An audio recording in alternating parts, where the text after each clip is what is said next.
पाकिस्तान की बड़ी अक्सरियत अपने मुस्तकबिल के बारे में परेशान और मुज़तरब है। इन दिनों ये इज़्तिराब उरूज पर है, लेकिन मुझ नाचीज़ को इस इज़्तिराब और बेकरारी में वो ताकत नज़र आ रही है जो पाकिस्तान को बहुत आगे ले जा सकती है। Arts council of Pakistan Karachi के ज़ेरे एहतमाम 15वीं आलमी उर्दू कॉन्फ्रेंस में पाकिस्तान की नई नस्ल का पुरानी नस्ल के साथ मुकालमा वो उम्मीद है जो मुझे यकीन दिला रहा था कि तमाम तर सियासी अफरा तफरी और मुआशी मसाइल के बावजूद आगे बढ़ने की जुस्तजू कायम व दायम है। बज़ाहिर तो आर्ट्स काउंसिल के सरबरा अहमद शाह ने कराची में 1 ता 4 दिसंबर 2022 अहले अदब व सहाफ़त का एक मेला सजाया था, जिसमें 21वीं सदी के उर्दू अदब और उर्दू सहाफ़त के अलावा पंजाबी, सिंधी, पश्तो, बलोची और सराइकी ज़बान व अदब पर गुफ्तगू की महफ़िलें भी मुनक़्क़द की गईं। लेकिन इन महफ़िलों में नौजवानों की अनवर मकसूद, इफ्तिखार आरिफ, नूरुल हुदा शाह, असगर नदीम सैयद, अमजद इस्लाम अमजद, महमूद शाम,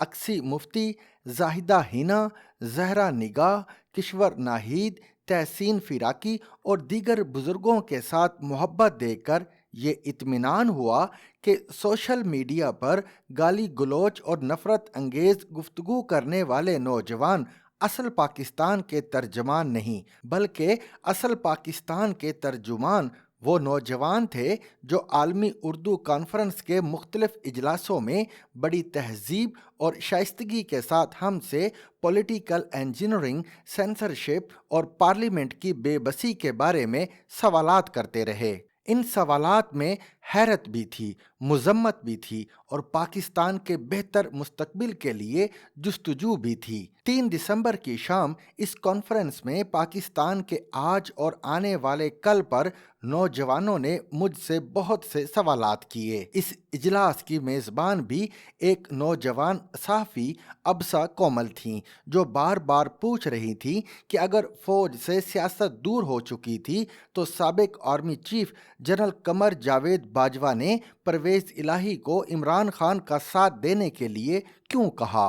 नौजवान एक दूसरे से माइक लेकर बेचैनी के साथ बार बार यही पूछे जा रहे थे कि क्या फौज आइंदा सियासत में मदाखलत जारी रखेगी। मैं इस यकीन का इजहार करता रहा कि जनरल बाजवा ने जो भी किया वो इनफरादी हैसियत में किया।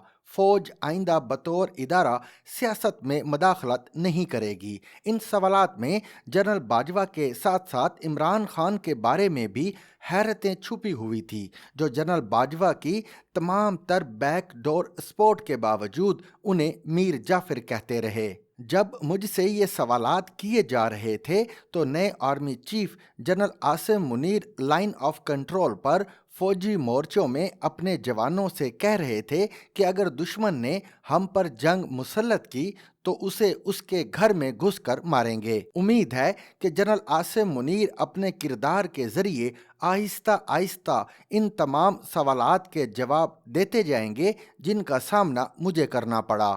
आलमी उर्दू कॉन्फ्रेंस में खाकसार ने बार बार अर्ज किया कि पाकिस्तान के तमाम मसाइल का हल 1973 के आइन में है। अगर इस आइन पर अमल दरामद किया जाए तो हम ज़रूर तरक्की करेंगे। सवाल किया गया कि कौमी असम्बली के मुंतखब रुकन अली वज़ीर के साथ रियासती इदारों ने जो सलूक किया है क्या वो आइन के मुताबिक है। मैंने अर्ज़ किया कि अली वज़ीर ने तो सिर्फ एक तकरीर की थी जिस पर खैबर पख्तूनख्वा में तहरीक इंसाफ की हुकूमत और सिंध में पीपल्स पार्टी की हुकूमत ने मिलकर उन्हें जेल में बंद कर रखा है, लेकिन कुछ साहिबान रोज़ाना इदारों के खिलाफ तकरीरें करते हैं। उनके बारे में एहतियात की जाती है क्योंकि उनके और अली वज़ीर के डोमिसाइल में फ़र्क है। सितम ज़रीफ़ी देखिए कि अली वज़ीर को इमरान खान के दौरे हुकूमत में गिरफ्तार किया गया और सेनेट के रुकन आज़म सवाती को शहबाज शरीफ के दौर में गिरफ्तार किया गया। सवाती का ताल्लुक खैबर पख्तूनख्वा से है, लेकिन उनके खिलाफ मुकदमात बलोचिस्तान में कायम किए गए और उन्हें गिरफ्तार करके बलोचिस्तान भिजवा दिया गया। सवाती माजी में एक सियासी इब्नुल वक्त रहे हैं। उन्होंने सोशल मीडिया पर एक फौजी अफसर के साथ जो गाली गलौज की वो काबिल मुजम्मत है, लेकिन उन्हें गिरफ्तार करके बलूचिस्तान भेजने का क्या मकसद है?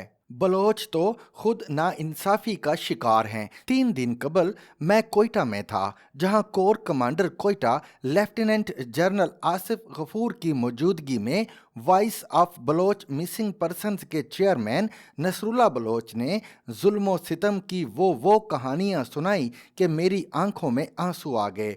जिस सूबे में जुल्म और सितम ख़त्म करने की ज़रूरत है, उस सूबे को सियासी इंतकाम की अलामत बनाना सिर्फ बलोचों की नहीं, पाकिस्तान के आइन की भी तौहीन है। आज़म सवाती के खिलाफ कानून के मुताबिक हर कार्रवाई इस्लामाबाद में भी हो सकती है। अफसोस कि शहबाज शरीफ के दौर में वही कुछ हो रहा है जो इमरान खान के दौर में होता रहा।